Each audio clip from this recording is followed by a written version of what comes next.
Waghodia road પર આવેલા Dabhoi ring road પાસે આવેલ અંબિકાધામ એપાર્ટમેન્ટના બીજા અને ત્રીજા માળની બાલ્કની તૂટી પડી હતી.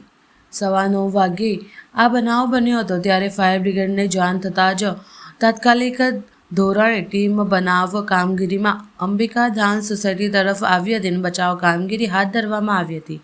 બાલ્કની ધરાશાયી થતાં બીજા અને ત્રીજા માળના ઘરોમાં રહેતા રહેવાસીઓ ફસાઈ ગયા હતા ત્યારે ફાયર બ્રિગેડની ટીમ દ્વારા કામગીરી હાથ ધરવામાં આવી હતી. પ્રાથમિક જાણકારી અનુસાર એક મહિલાને જાનહાની થઈ છે તેવું જાણવા મળ્યું છે.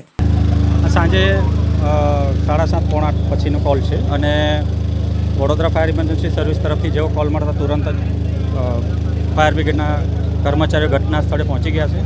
એમાં ખાસ કરીને પાણીગેટ ફાયર સ્ટેશનથી પહેલો ટર્નઆઉટ ગાજરાવાડી GIDC અને દાંડિયા બજાર વડીવાડી ફાયર સ્ટેશનથી ઘટના સ્થળે કર્મચારીઓ વાહનો બચાવ કામગીરીના સાધનો સાથે પહોંચી ગયા હતા.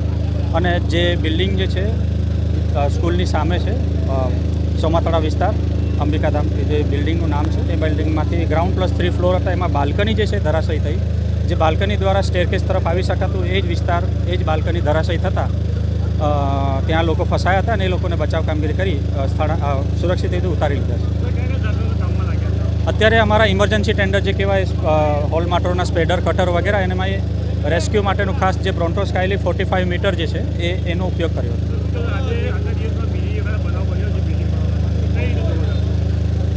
બીજી વખત આ જે કોલ મળ્યો બેઉ બિલ્ડિંગ જે છે જૂની જર્જરિત દેખાવા મળી છે.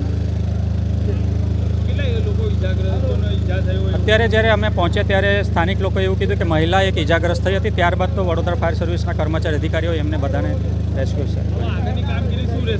આગળની કામગીરી અત્યારે જે બિલ્ડિંગ સ્ટ્રક્ચર સ્ટેબિલિટી ચેક કરવા માટે નિર્ભયતા શાખા જે ખાસ એના જે બિલ્ડિંગના નિષ્ણાંતો હોય એમની ટીમને અત્યારે ઘટના સ્થળે બોલાવી લીધી છે. એ લોકો બિલ્ડિંગ સ્ટ્રક્ચર સ્ટેબિલિટી ચેક કરશે અને ત્યારબાદ આ બિલ્ડિંગમાં રહેવા લાયક છે કે કેમ નથી.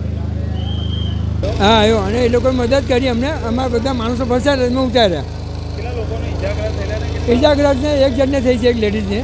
બીજું કશું નાના નુકસાન થયું આ લોકોને જે બનાવેલું હતું એ લોકોને નુકસાન થયેલું છે. નારાયણભાઈ સોની.